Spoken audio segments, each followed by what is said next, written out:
رمضان المبارک کے مہینے میں گناہوں کی بخشش اللہ تعالیٰ کی طرف سے، چنانچہ رمضان المبارک میں اللہ رب العالمین کی طرف سے بندوں کی بخشش کے بے شمار اسباب عام کر دیے جاتے ہیں کہ کوئی نہ کوئی سبب بن کر کے اللہ تعالیٰ اپنے بندوں کے بہانے تلاش کر کے اپنے بندوں کی مغفرت کر دے۔ چنانچہ جو شخص بھی یقین کامل اور ثواب کے حصول کے لیے کوئی ثواب کے حصول کی نیت سے کوئی بھی چاہے چھوٹا عمل کرے چاہے بڑا عمل کرے، کوئی بھی خیر کے کام کو انجام دیتا ہے، اسے قبولیت نصیب ہوتی ہے، اور وہ عمل اس کے تمام پچھلے گناہ، چاہے بڑے گناہ ہو چھوٹے گناہ ہو، بسا اوقات ان تمام گناہوں کی بخشش کا سبب بن جاتا ہے کہ اللہ تعالیٰ کی دریائے رحمت سے اللہ تعالیٰ ان تمام گناہوں کو معاف کر دیتے ہیں۔ چنانچہ حضرت ابو ہریرہ رضی اللہ تعالیٰ عنہ سے مروی ہے کہ نبی اکرم صلی اللہ علیہ وسلم نے ارشاد فرمایا، فرمان ہے آپ صلی اللہ علیہ وسلم کا، من صام رمضان ایمانا واحتسابا غفر له ما تقدم من ذنبه ومن قام رمضان ایمانا واحتسابا غفر له ما تقدم من ذنبه ومن قام لیلۃ القدر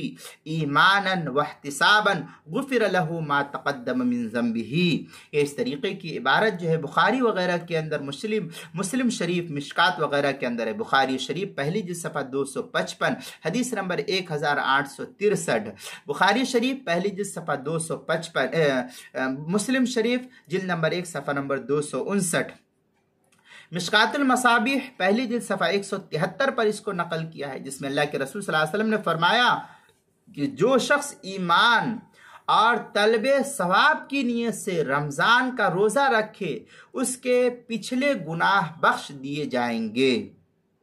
اور جو شخص ایمان اور اخلاص کے ساتھ رمضان میں عبادت کرے، اس کے گزشتہ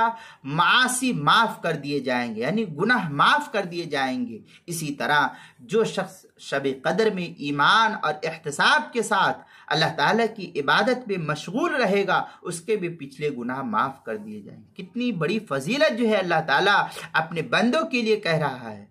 کتنی بڑی فضیلت اللہ کے رسول اپنی امتیوں کو دے رہے، کتنا بڑا تحفہ پیش کر رہے۔ اس حدیث میں 2 لفظ آئے ہیں، ایک یہ کہ ایمان اور دوسرا یہ کہ احتساب کا لفظ آیا ہے۔ چنانچہ ایمان کا مطلب محدثین شرائع حدیث یہ کہتے ہیں کہ ایمان کا مطلب یہ ہے کہ اللہ تعالیٰ کی عطا پر یقین کامل ہو، کہ اللہ تعالیٰ جو کچھ دیں گے اس پر بالکل یقین کامل ہو جائے۔ اور احتساب کا مفہوم یہ بیان کیا ہے کہ روزہ ثواب کی نیت سے رکھا جائے اور ہر ایسی بری بات سے بچا جائے جس سے روزے کے ثواب میں کمی آ جاتی ہے۔ یہ تفصیل مرقات المفاتیح کے اندر نقل کی گئی ہے، جو بیروت کا چھپا ہوا نسخہ اس کی 4 جلد صفحہ 388 پر اس کو نقل کیا گیا ہے۔ کتاب المسائل کی 2 جلد صفحہ 116 پر بھی اس کو نقل کیا ہے، وہاں بھی دیکھ سکتے ہیں آپ۔